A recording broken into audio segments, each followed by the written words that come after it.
Now let's see what's the difference between traditional mean stack and cloud native mean stack. സാധാരണ മീൻ സ്റ്റാക്കും traditional മീൻ സ്റ്റാക്കും cloud native മീൻ സ്റ്റാക്കും തമ്മിലുള്ള difference എന്താണ് നമുക്കൊന്ന് compare ചെയ്ത് നോക്കാം. Let's compare. Traditional മീൻ സ്റ്റാക്കിൽ കൂടുതലായും മോണോലിത്തിക് ആർക്കിടെക്ചർ ആണുള്ളത്. നമ്മുടെ whole application is going to be a single huge big application. എന്തെങ്കിലും ഒരു ചേഞ്ചോ അല്ലെങ്കിൽ ഒരു ഇംപ്രൂവ്മെന്റ് വരുത്തണമെന്നുണ്ടെങ്കിൽ we have to build and deploy the whole application. So that means there is a downtime. ഇത് ഒരുപാട് സ്കേലബിലിറ്റി ആൻഡ് ഫ്ലെക്സിബിലിറ്റി ചലഞ്ചസ് ഉണ്ടാക്കാറുണ്ട്. പലപ്പോഴും ഒരുപാട് ഡെവലപ്മെന്റ് വളരെ എക്സ്പെൻസീവ് ആവാറുണ്ട്. ക്ലൗഡ് നേറ്റീവ് മീൻ സ്റ്റാക്ക് ആണെങ്കിൽ അത് കൂടുതലും മൈക്രോ സർവീസസ് ഓറിയന്റഡ് ആണ്. ചെറിയ ചെറിയ സർവീസസിന്റെ കളക്ഷൻസ് ആണ്. So we can fix or improve or enhance individual services without affecting the whole system. That is the biggest advantage. Biggest advantage എന്താണ്? നമുക്ക് ഡൗൺ ടൈം ഇല്ലാതെ ഈ മൊത്തം സിസ്റ്റം ഡൗൺ ആക്കാതെ വളരെ ഫാസ്റ്റ് ആയിട്ട് നമുക്ക് അപ്ലിക്കേഷൻസിനെ ഡെവലപ്പ് ചെയ്യാനും ഡിപ്ലോയ് ചെയ്യാനും അജൈൽ മോഡൽ സാധിക്കും. രണ്ടാമത് സ്കേലബിലിറ്റി. ട്രഡീഷണൽ മീൻ സ്റ്റാക്കിൽ നമ്മൾ മാനുവലി സ്കെയിൽ ചെയ്യണം. പോയിട്ട് നമ്മൾ മാനുവലി ഹാർഡ്വെയർ കേപ്പബിലിറ്റീസും കാര്യങ്ങളെല്ലാം നമുക്ക് മാനുവലി ചെയ്യണം. കാരണം അത് ക്ലൗഡിന്റെ മെക്കാനിസംസിനെ യൂസ് ചെയ്യുന്നില്ല. ക്ലൗഡ് നേറ്റീവ് മീൻ സ്റ്റാക്ക് ആണെങ്കിൽ ഓട്ടോമാറ്റിക്കലി സ്കെയിൽ ചെയ്യുന്നതിന് വേണ്ടി, അത് നമ്പർ ഓഫ് യൂസേഴ്സോ നമ്പർ ഓഫ് ട്രാഫിക് കൂടുന്നതിനനുസരിച്ചോ യൂസേജിനനുസരിച്ച് നമുക്ക് ഓട്ടോമാറ്റിക്കലി സ്കെയിൽ അപ്പ് ചെയ്യാനും സ്കെയിൽ ഡൗൺ ചെയ്യാനും വേണ്ടിയിട്ട് നമുക്ക് ക്ലൗഡ് നേറ്റീവ് റിസോഴ്സസ് ഉപയോഗിച്ച് കോൺഫിഗർ ചെയ്തിടാൻ സാധിക്കും. That's the difference between traditional MEAN stack and cloud native MEAN stack. The പെർഫോമൻസിൽ നോക്കുകയാണെങ്കിലോ, ക്ലൗഡ് നേറ്റീവ് മീൻ സ്റ്റാക്കിൽ നമ്മുടെ ഹോൾ സിസ്റ്റം ഒരൊറ്റ സെർവറിലാണ് നമ്മൾ ഡിപ്ലോയ് ചെയ്തിരിക്കുന്നത്.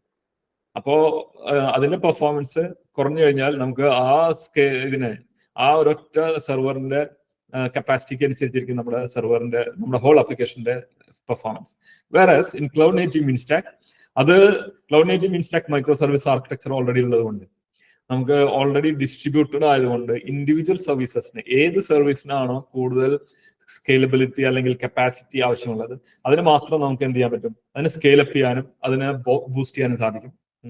അപ്പൊ അതിനനുസരിച്ച് നമുക്ക് ഒരുപാട് കോസ്റ്റ് സേവ് ചെയ്യാൻ സാധിക്കും. ഡൗൺ ടൈം ഇല്ലാതെ നമുക്ക് സെർവ് ചെയ്യാൻ സാധിക്കും. അതുപോലെ തന്നെ കസ്റ്റമേഴ്സിനെ നന്നായി വളരെ ഫാസ്റ്റ് ആയിട്ട് സെർവ് ചെയ്യാൻ സാധിക്കും. ഓക്കെ. ഇനി റെസീലിയൻസ്, അതായത് ഈ ഒരു ട്രഡീഷണൽ മീൻ സ്റ്റാക്കിൽ ഒരു പ്രോബ്ലം വന്നു കഴിഞ്ഞാൽ we have to stop the entire server. അപ്പോൾ എന്ന് വെച്ച് കഴിഞ്ഞാൽ അത് ഫോൾട്ട് ടോളറന്റ് അല്ല. അതിന് സെൽഫായിട്ട് ഹീൽ ചെയ്യുന്നതിന് ഉള്ള ഒരു കഴിവില്ല. അതിന് ഒരു സിംഗിൾ പോയിന്റ് ഓഫ് ഫെയിലിയർ എന്ന് പറയും. അതായത് ഒരു പ്രോബ്ലം ഉണ്ടായി കഴിഞ്ഞാൽ അത് മൊത്തം സിസ്റ്റത്തിന് ഡൗൺ ആക്കും. Whereas in cloud native MEAN stack that has built-in fault tolerance.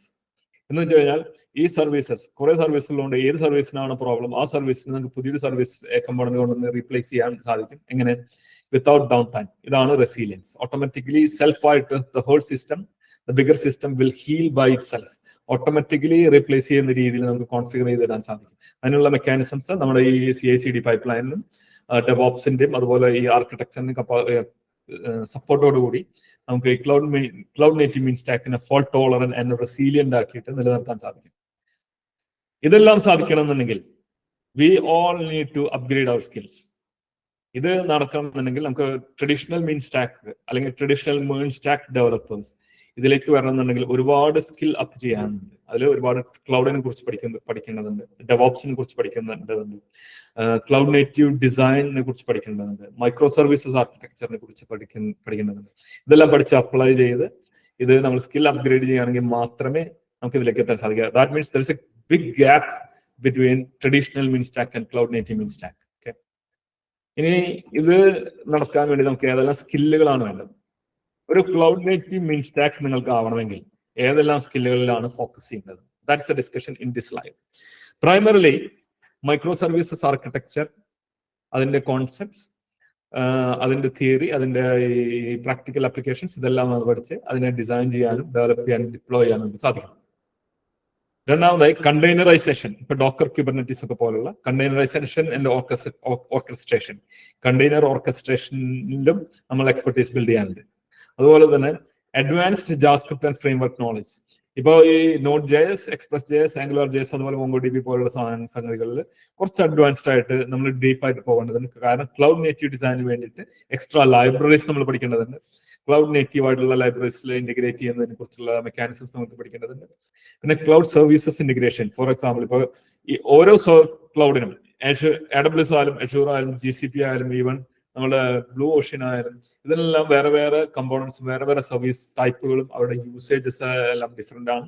ഇതെല്ലാം ഇന്റഗ്രേറ്റ് ചെയ്യുന്നതിന് വേണ്ടിയിട്ടുള്ള ഒരു എക്സ്ട്രാ നോളജ് നമ്മൾ എക്സ്പെർട്ടീസ് ബിൽഡ് ചെയ്യുന്നത്. നെക്സ്റ്റ് ഒരു വളരെ ഇമ്പോർട്ടന്റ് ആയിട്ടുള്ള സംഗതിയാണ് ഡെവ് ഓപ്സ് പ്രാക്ടീസസ്. ഇപ്പൊ ഈ CI/CD എന്ന് പറയുന്ന കോൺസെപ്റ്റ്സ് അതുമായിട്ട് ബന്ധപ്പെട്ടുള്ള ഫ്രെയിംവർക്ക് അല്ലെങ്കിൽ ടൂൾസ് ലൈക്ക് ജെങ്കിൻസ്, ആൻസിബിൾ പോലുള്ള GitLab, അതുപോലെ GitHub ആക്ഷൻസ് പോലുള്ള ഈ ടൂളുകളെ കുറിച്ച് നമുക്ക് പഠിക്കേണ്ടതുണ്ട്. ഈ സർക്കിൾ CI എന്നൊക്കെ പറയുന്ന ഈ ടൂളുകളെ കുറിച്ച് പഠിക്കേണ്ടതുണ്ട്.